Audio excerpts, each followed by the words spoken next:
이람님께서 주신 질문입니다. 환매 조건부 채권 레포에 대해서 질문을 주셨는데요. 증권사 계좌 CMA에도 보면 RP라고 있죠. 레포 또는 줄여서 RP라고 하는데 이 레포 거래의 구조에 대해서 설명을 좀 부탁드리겠습니다.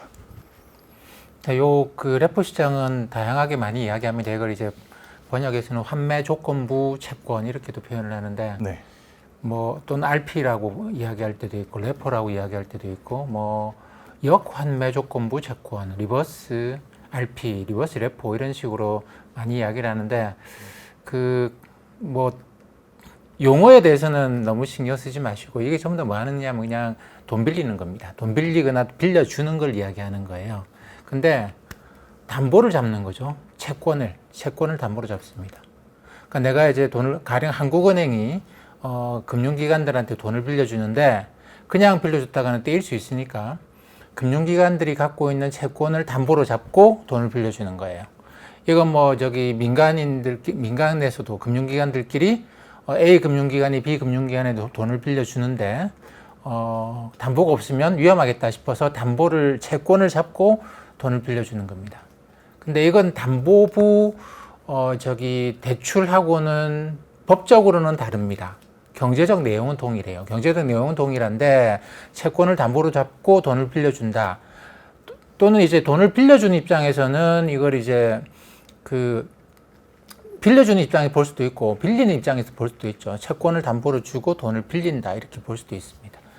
근데 이 RP, 레포를 따로 보는 이유는 그냥 담보 맡기고 돈 빌려주고 하는 거래로 안 보고 레포라고 하는 다른 걸로 보는 거는 법적으로는 좀 많이 달라요. 법적으로는 이게 담보 잡고 돈 빌려주는 건 하나의 거래로 보거든요. 하나의 거래로 보고 그냥 담보는 담보물로 돈 빌려주고 받는 거래에 그냥 부속돼서 들어가게 됩니다. 근데 레포는 채권을 거래하는 거하고 돈을 거래하는 걸 두 개를 다른 법적인 거래 행위로 보는 것이죠. 그러니까 이 채권은 돈은 빌려주고 나중에 돌려받을 약속을 하는 것이고 이것도 법적으로 하나의 거래가 됩니다. 그 다음에 또 채권도 담보로 맡긴다고 이야기를 안 하고 법적으로는 팔고 나중에 일정한 가격에 대사하겠다고 약속을 하는 그런 구조를 갖는 것이죠. 그래서 이 거래하고 이 거래가 두 개가 서로 연결되어 있긴 하지만 법적으로는 다른 거래에 해당됩니다. 네. 이게 법적으로 하나라고 한다면, 이게 담보라고 한다면 내가 그 채권을 담보로 받아서 저쪽에 돈 빌려주고 내가 채권을 담보로 잡았죠? 이 담보물을 내가 임의로 처분할 수가 없습니다. 왜냐하면 이건 법적으로 하나의 거래이기 때문에 내가 돈을 돌려받고 돌려줘야 되는 거예요. 근데 두 개가 다른 거래라고, 법적으로 다른 거기 때문에 나는 돈을 빌려줬죠? 그리고 이제 채권을 담보로 잡은 게 아니고 이 채권은 내가 산 겁니다. 그러니까 나는 계속 돈을 빌려준 상태에서 이 채권을 내가 임의로 처분을 해도 돼요. 처분을 해도 됩니다.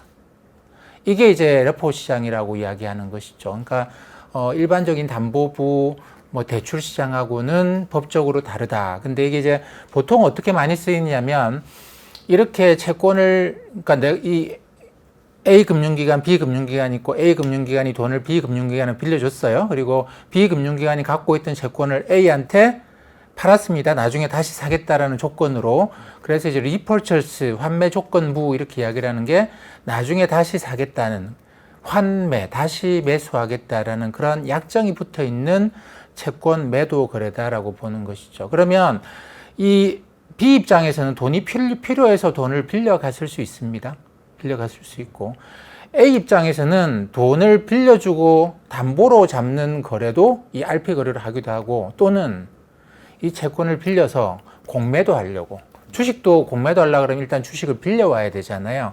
그것처럼 이것도 이제 채권을 빌려와서, 그러니까 A가 채권을 공매도 하기 위해서 RP 거래를 통해서 이쪽에다가 돈 빌려갈 사람을 찾아가지고 돈 빌려주고, 또는 난 안 빌려가요 라고 하는데도 억지로 낮은 금리로 낮은 금리로 해드릴게요, 빌려가세요. 왜냐하면 당장 자기는 채권을 빌려서 팔고 싶으면 낮은 금리로 해서 이 채권을 이제 사오는 것이죠. 그렇기 때문에 RP 금리가 굉장히 낮습니다. 일반적으로 굉장히 낮습니다. 이쪽에서 공매도 때문에 채권을 빌리는 수요가 많아서 제가 갖고 있는 돈을 낮은 금리로 빌려드릴게요. 시장에 다른 것보다 굉장히 좋은 금리로 빌려드리겠습니다라는 그런 식으로 오퍼를 많이 주는 것이죠. 그래서 이제 어떻게 보면 이쪽에서는 굉장히 그 공매도에 좋은 채권들, 공매도하기 좋은 채권들, 유동성 굉장히 좋은 채권들을 갖고 있으면 그 채권을 마치 담보처럼 활용해서 굉장히 낮은 금리로 돈을 빌리는데 유리한 그런 것이죠. 그래서 그런 용도로 공매도할 때 많이 쓰이고 또는 굉장히 낮은 금리로 채권 갖고 있다가 내가 돈이 필요할 때 굉장히 낮은 금리로 자금을 일시적으로 조달하는 데도 많이 쓰입니다. 네, 말씀 잘 들었습니다. 에스킴님께서 주신 질문입니다. 이 자산 배분에 대해서 질문을 주셨는데요. 주식 포트폴리오를 국가별로 다변화한다고 하면 국가별 시가총액을 참고해서 비중을 정하는 것 같은데 이유가 궁금합니다라고 질문을 주셨습니다. 관련해서 말씀을 좀 부탁드리겠습니다. 자산 배분 이론이 처음 나왔을 때는 뭐 각국의 시가총액이나 이런 걸 생각 안 나고 그냥 자기가 하고 싶은 대로 했어요. 가령 나는 미국 주식이 굉장히 위험이 낮으면서 수익률이 높을 것 같다 그러면 미국 주식을 그냥 많이 가지면 되는 거죠. 또는 나는 미국 주식은 떨어질 것 같고 중국 주식이 올라갈 것 같다라고 하면 미국 주식은 하나도 안 사고 중국 주식은 다 사면 돼요.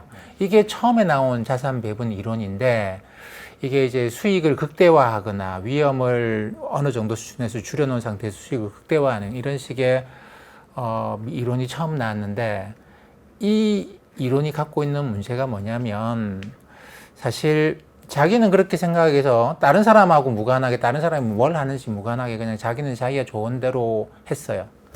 근데 지나고 나서 보니까 결과가 좋으면 모르겠는데 결과가 나쁠 때도 많단 말이죠. 그러고 나니까 사람들은 저러고 있는데 나 혼자만 이랬네라고 하는 후회를 하기 시작을 했습니다. 근데 사람들이 뭘 하고 있느냐면 미국 주식이 전 세계 주식 시장에서 한 시가총액으로 60% 된다고 해요. 사람들은 미국 주식을 60% 갖고 있는 거죠.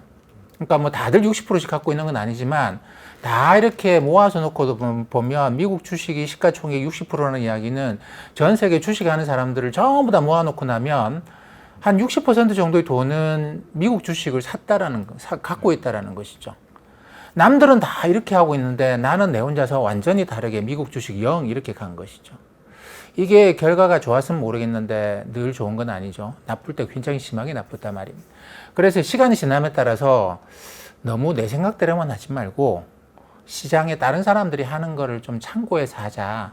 그래서 베이스를 사람들이 이렇게 하고 있는 거예요. 전 세계 주식의 시가총액을 기본 기준으로 해서 미국이 기준이 60%다라는 거죠. 한국은 기준이 2%다. 왜냐하면 글로벌 주식시장에서 한국의 시가총액이 한 2% 정도 차지합니다.